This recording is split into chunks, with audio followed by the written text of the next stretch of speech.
Right, Eves. So, it turns out that despite everything we have always been taught at school, the answer to the quiz question that I gave in the service a few weeks ago about primary colours is rather more complex than we thought. So, here we go. The primary colours are not red, yellow and blue, despite everything we've always been taught. In fact, there aren't really any such thing as primary colours, but if there were, we'd have to split it into two different ideas. One is the additive technique. This is to do with mixing of light, and those primary colours, if anything, would be red, green and blue. Then there's the subtractive technique. This is to do with mixing of paints or other such things, and if anything, those primary colours would be yellow, magenta and cyan. Got it? Good.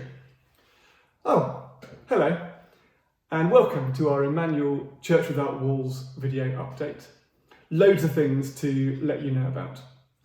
Firstly, this coming Sunday, in addition to our normal 10 a.m. service, we also have an 11 a.m. service. This is going to be a bit more like our normal 11 a.m. service, so a bit more traditional, liturgical, organ-based. It's going to be wonderful. So please do join us for either or both of our Sunday morning services at 10 and 11, and of course you don't need to watch them both at those times. You can watch those on demand as well.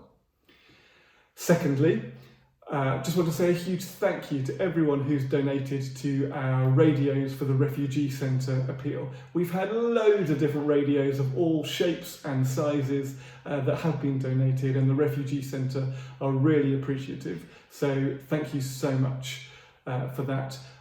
That's closed now, so please don't bring any more radios to Hurstview Road, but if you would like to do something more, do be in touch with Simon French. The third thing to say is that on Tuesday we begin our marriage course. So this will take place over several sessions, 7 sessions, taking place over 7 weeks. Your marriage doesn't need to be in a crisis for you to want to come to this. It's just a great chance to strengthen your relationship. So do join us for that. Details are on the website. Fourthly, we want you to know that over these next few days we're going to be delivering around 3,500 leaflets out to people in our parish, just saying a little bit about who we are at Emmanuel, what we've been up to during lockdown, how they can be involved, and most importantly, letting them know a little bit more about Jesus and pointing them towards him. So please do pray for that as those go out.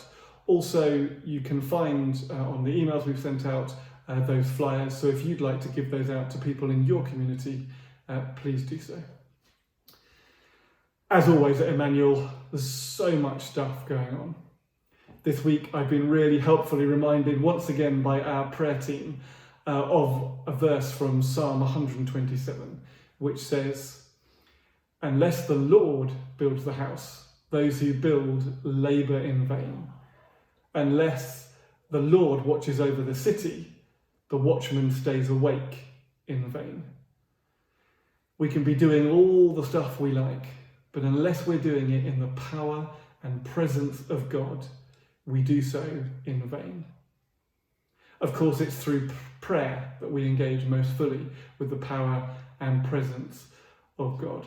And so this weekend, we're seeking to mobilise the whole of Emmanuel Church into praying together. So we're hoping that this weekend you might engage in a prayer walk. This could be done at home if you're not able to go out. It could be done in your garden. It could be done on a walk in the woods or through the fields.